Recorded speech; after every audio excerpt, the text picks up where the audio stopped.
मेरा देवर औरतों का मसाज करता और औरतें भी खुशी खुशी देवर से मसाज करवा लेती। मेरा अक्सर दिल करता कोई मुझे भी मसाज करे, मगर शर्म के मारे देवर को ना कहती। लेकिन एक रात बहुत थकी हुई थी और मैंने अपने देवर से कहा मसाज कर दो। तो मेरा देवर ने मेरे साथ, मेरा नाम रानी है, मैं रोज़ के मुताबिक सवेरे ही उठती थी, लेकिन आज थोड़ा लेट हो चुकी थी। ऐसा नहीं था कि मैं मेहनत से या कामकाज से घबराती थी, मगर मैं इस कदर कामकाज भरी ज़िंदगी से थकने लगी थी। मैं अब कुछ वक्त आराम करना चाहती थी। पिछले 5 साल से मेरा एक ही रूटीन था और मेरी रूटीन में रत्ती भर भी फ़र्क नहीं आया था।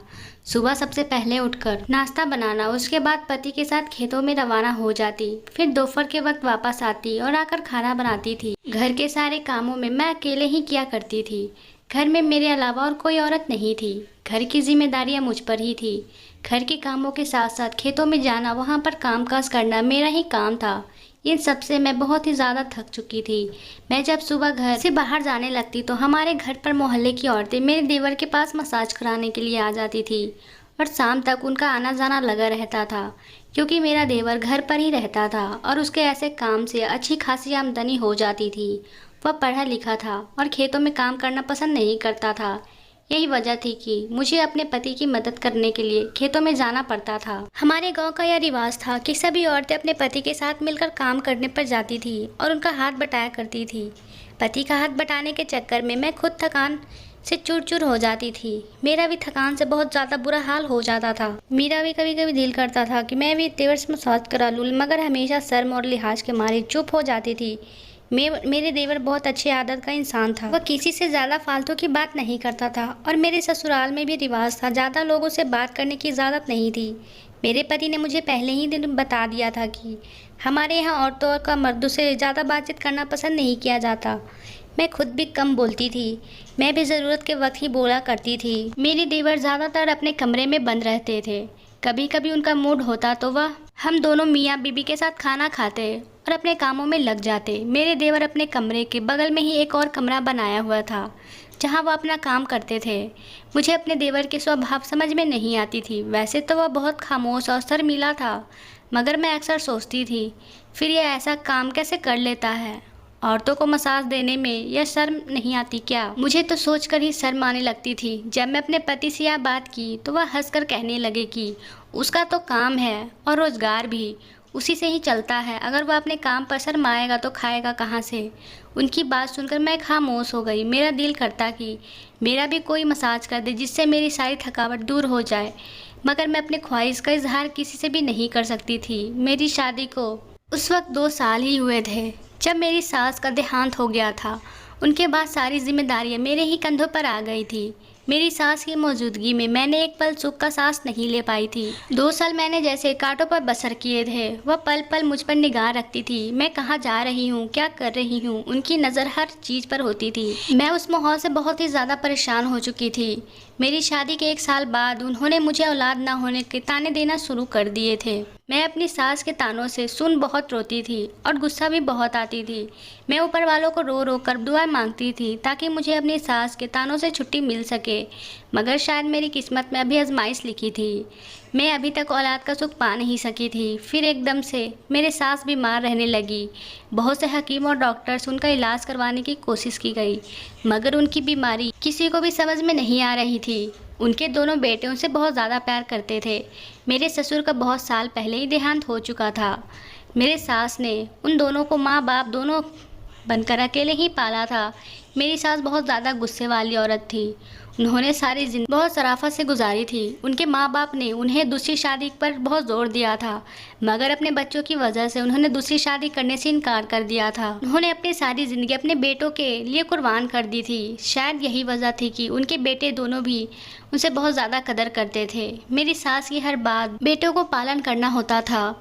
जब मेरी सास बीमार पड़ गई तो दोनों बेटे अपनी चारपाई से उनके साथ लगकर बैठे रहते थे और तमाम पूंजी अपनी माँ के इलाज में खर्च कर चुके थे, यह सोच सोच कर कि शायद उनकी माँ बच जाए। मगर उनका देहांत हो गया। कुछ महीने के बाद जहाँ मैं सुख का सांस लिया, वहीं पर घर की सारी जिम्मेदारियाँ मुझ पर आ चुकी थी। हमें काम भी करना पड़ता था। मेरी सास की बीमारी के दौरान मेरे पति और देवर पर बहुत कर्ज आ चुका था, जिसकी वजह से हमारे हालात काफ़ी हद तक ख़राब हो चुके थे और कर्ज उतारने के लिए हम तीनों बहुत ज़्यादा मेहनत कर रहे थे ताकि जल्दी से इस कर्ज से छुटकारा पा सके। अब जब मैं कामकाज करने के लिए बाद अपने पति के साथ खेतों में जाने लगी, तब हमारे घर में औरतों का आने का सिलसिला शुरू हो जाता था। हर उम्र की औरतें, लड़कियां हमारे देवर के पास आती थी। मैंने आज तक किसी से अपने देवर के बारे में कोई गलत बात नहीं सुनी थी। सब लोग ही उसे शराफत के बारे में गवाही देते थे। मगर एक दिन बहुत अजीब बात हुई। उस दिन मैं दोपहर का खाना बनाने के लिए जब घर पर आई तो मैंने देखा शीतल को देवर के कमरे से रोते हुए बाहर जाते।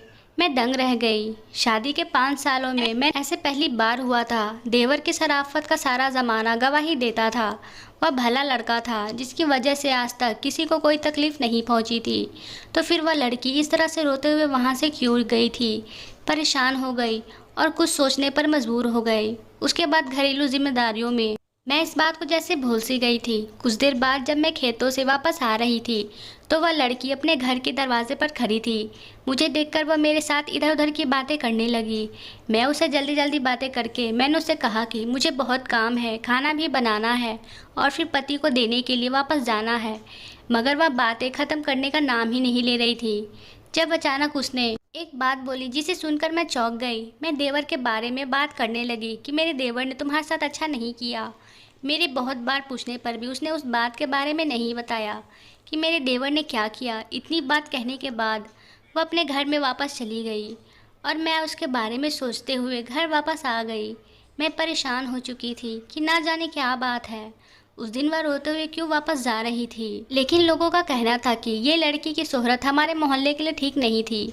अक्सर मेरे पति उसके बारे में बात करते थे कि शीतल की वजह से मोहल्ले का माहौल ख़राब हो रहा है। मगर मैं नहीं जानती थी आखिर ऐसी क्या वजह है, उसके बारे में ऐसे क्यों कहते हैं। मेरा मोहल्ले की किसी औरतों से इतना मिलना जुलना नहीं होता था, किसी से इतना उठना बैठना नहीं था कि मुझे ऐसी चटपटी मसाले बातें सुनने मिलती। इस बात को मैंने अपने पति के साथ करने के बारे में सोचा, मगर घर की जिम्मेदारियों में इस बात को जैसे भूल सी गई थी कि मुझे उनसे कुछ बात करनी है। इसी तरह वक्त तेज़ी से गुजरने लगे और एक दिन हम मियाँ बीबी खेतों में काम कर रहे थे। तभी एक मोहल्ले का एक आदमी भागता हुआ वहाँ पर आया और हमें जल्दी से वापस घर चलने को कहने लगा।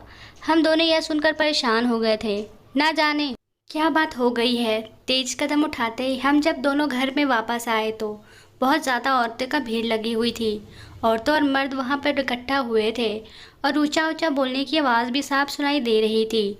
हम दोनों जब अंदर घर में दाखिल हुए थे, सामने का मंजर देखकर हैरान रह गए थे। सामने मेरा देवर नीचे की तरफ सर झुकाए खड़ा था और उसके चेहरे और हालात से लग रहा था जैसे उसका किसी के साथ लड़ाई हुई हो। वहाँ पर मौजूद मोहल्ले की औरतें की गवाही से मालूम हुआ कि मेरे देवर ने शीतल की इज्जत पर हाथ डालने की कोशिश की है। शीतल वहीं सर झुकाकर खड़ी थी, उसके कपड़े फटे थे और वह रो रही थी। उसकी हालात देखकर मैंने अपना हाथ उसके हाथ में थाम दिया। एक नज़र जब मैं देवर की तरफ देखा तो वह अपना सिर नीचे झुका हुआ था। उसकी शक्ल से ही झलक रहा था कि वह बहुत शर्मिंदा था। शीतल के माँ बाप का कहना था कि मेरे देवर को शीतल के साथ शादी करनी होगी। मेरे पति इन सब बातों को सुनते ही बड़े हैरान रह गए थे और गुस्से से चिल्लाने लगे कि यह सब झूठ है, मेरा भाई ऐसा नहीं कर सकता। मोहल्ले के बाकी लोग भी मेरे देवर की शराफत की गवाही देने लगे। शीतल के माँ बाप ने कहा कि विराट को शीतल से शादी करनी पड़ेगी। फिर मोहल्ले के बड़े लोग ने पंचायत बिठाकर मामला रफा दफा किया। उसके बाद यह ज़रूर हुआ कि मेरे देवर की इज्जत पर जैसे ठप्पा लग गया था और सबने उसके पास आना जाना छोड़ दिया था। वह सारा सारा दिन अपने कमरे में बंद रहता, बिल्कुल खोए खोए। तब पहले भी बहुत कम बोलता था, मगर अब तो जैसे बात करना ही भूल गया था। उसकी हालात देखकर मुझे उस पर तरस आता था। मैं उसे इन सब बातों से निकालना चाहती थी। मैंने अपने देवर से कहा अपने भैया साथ खेतों में जाकर काम करें, मगर उसने सुनते ही साफ इनकार कर दिया। मेरे पति ने अपने दोस्त से बात करके शहर में नौकरी का बंदोबस्त करवा दिए थे और मेरे देवर विराट शहर में ही एक किराए पर कमरा लेकर रहने लगा। अब हम मियाँ बीवी घर में अकेले रह गए थे। अक्सर मुझे अपने देवर की कमी महसूस होती थी। मेरे पति भी उसके लिए उदास रहते थे। मैं अक्सर यही सोचती थी, कोई लड़की कितनी गिरी हुई क्यों न हो, वह अपनी इज्जत को सरेआम तमाशा नहीं बना सकती। दूसरी तरफ मुझे अपने देवर पर भरोसा और यकीन था। मैंने अपने देवर में 5 सालों में कोई भी खराबी नहीं देखी थी। मैं समझने से अनजान थी कि आखिर ये सब क्या था। ज़िंदगी कसमकस में गुजरने गई। उसी बीच मुझे पता चला वो खबर जिसके लिए मैंने 5 साल से इंतज़ार किया था। मैं बहुत ज़्यादा खुश रहने लगी थी। मेरे पति ने मुझे खेतों पर काम छुड़वा दिया था और उन्होंने अपने साथ काम करने के लिए एक नौकर रख लिया था, पर मुझे ज़्यादा से ज़्यादा आराम करने को कहते थे। मेरी तरफ वो भी अपने औलाद के लिए बहुत ज़्यादा खुश थे। हम दोनों ने इस खुशी के लिए इतने साल से इंतज़ार किए थे। कुछ दिन बाद मेरा देवर छुट्टी लेकर घर वापस आया और मुझसे मिलने के बाद रोज़ के मुताबिक अपने कमरे में जाकर आराम करने लगा। अब मेरा पति देर रात खेतों में काम करते रहते ताकि उन्हें ज़्यादा से ज़्यादा मुनाफा हासिल हो सके। होने वाले औलाद की वजह से उन पर जैसे जिम्मेदारियां और बढ़ गई थी। मैं अब सिर्फ घरेलू काम करके ही बहुत ज़्यादा थक जाती थी। थकावट की वजह से मेरा जिस्म टूटने लगता था। एक दिन मेरी बहुत बुरी हालत थी। मेरे पति अभी तक खेतों से वापस नहीं आए थे। मैंने सोचा कि आज देवर घर पर हैं, मैं उससे आज मसाज करवा लूँगी। मैं अपने देवर के कमरे में चली गई। मुझे देखकर वह चौंक गया। मैंने कुछ देर तक सोचा कि उसे कैसे बोलूँ, मगर फिर शर्म को एक जगह रखा और उसे कहा कि विराट, मेरा बदन दर्द से तड़प रहा है, लाइट ऑफ करके मेरा मसाज कर दो। लेकिन मेरा देवर हैरानी से मुझे घूरे जा रहा था। फिर कुछ देर बाद विराट ने कहा, नहीं भाभी प्लीज़, मैं ये सब नहीं कर सकता। मेरा और मेरे भैया का रिश्ता ख़राब हो जाएगा। मैं इस रिश्ते को ख़राब नहीं करना चाहता। आप प्लीज़ यहाँ से चल जाएं। अपने देवर की बात सुनकर मैं जैसे हैरत में पड़ गई थी। शर्मिंदगी ने मुझे पानी पानी कर दिया। मेरा देवर ना जाने मुझे क्या समझ रहा था। मैं अपने कमरे में वापस आ गई और यह सोचते सोचते अचानक नींद की गहराई में खो गई। लेकिन मेरे देवर ने मुझे गलत क्यों समझा? मैं तो उसे सिर्फ मसाज के बारे में ही कहा था। और अगले दिन विराट वापस शहर चले गए थे। फिर कुछ दिन बाद मुझे और पूरे मोहल्ले को ऐसी खबर सुनने को मिली जिससे हम सबके होश उड़ गए। शीतल ने सबके सामने रोते हुए इकरार किया, उसने मेरे देवर पर इल्ज़ाम लगाया था। उसके साथ शादी करना चाहती थी, उसे प्यार करती थी। मगर मेरा देवर तो एक शरीफ इंसान था। उसने जब शीतल को इस बात से मना किया, उसे समझाने की कोशिश की, तो शीतल ने उल्टा उसी पर इल्ज़ाम लगा दिया ताकि मेरा देवर की मजबूरी होकर उसके साथ शादी कर ले। इस बात से ज़्यादा शीतल का ही नुकसान हुआ था। उसके लिए सही रिश्ते आने भी बंद हो गए थे। अब यह एक बहुत ही बड़े उम्र के आदमी का उसके लिए रिश्ता आया था और कुछ दिनों में उसकी शादी होकर यहाँ से चले जाना था। पूरे मोहल्ले के लोगों के दिल में जो मेरे देवर के लिए इज्जत थी वो वापस मिल चुकी थी। मेरा देवर सबकी नज़रों में सही हो गया था। मगर मैं यह सोच सोचकर परेशान होती रहती थी। ना जाने उस दिन मेरे देवर ने मुझे ऐसा क्यों कहा, उसने मुझे गलत क्यों समझा, यह सोच सोच कर जैसे मैं पागल सी हो गई थी। फिर दोबारा 1 महीने की छुट्टी पर जब मेरा देवर घर वापस आया तो मुझसे नज़रें चुरा रहा था। मैंने भी उससे बात करने की कोशिश की। आज की मेरे पति रोज़ के मुताबिक घर से बाहर थे।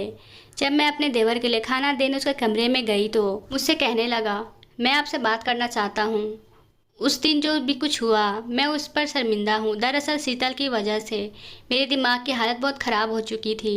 मुझे ऐसा लगता था जैसे हर औरत मुझ पर इल्ज़ाम लगा देगी, मुझे सबकी नज़रों में मुजरिम ठहरा देगी। यही वजह है कि ना समझी में मेरे मुंह से आपके लिए ऐसी बातें निकल गई। आप प्लीज़ माफ़ कर देना। मैं जो इतने दिनों से इसी कश्मकश में गिरफ्तार थी, शर्मिंदगी से खुद से नज़रें चुराए फिरती थी अपने देवर की इस बात पर, जैसे मेरे सीने में से एक बोझ उतर गई थी। मैं भी बड़े दिनों से बात पूरे दिल से मुस्कुराई थी और उसे कहा कि मैं तुम्हारे दिमाग के हालात समझती हूँ। मेरे और मेरे देवर के बीच की सारी गलतफहमी दूर हो चुकी थी। अब सब कुछ सही हो गया था। मेरे देवर अपने ऑफिस की एक लड़की को पसंद कर लिए थे और उसके साथ शादी करना चाहते थे। हमें भला इस पर क्या एतराज़ हो सकता था? हमारे लिए यही काफ़ी था। फिर हमने कुछ दिन बाद उनकी शादी की तारीख रख दी थी और अब देवर की शादी हो चुकी थी और वह बहुत खुश है और खुशी खुशी हम अपनी ज़िंदगी गुजार रहे हैं। धन्यवाद दोस्तों। आपको कहानी अच्छी लगी हो तो चैनल को सब्सक्राइब करना ना भूलें और साथ ही साथ बेल आइकन भी दबा दें ताकि ऐसी वीडियो आपको मिलती रहे।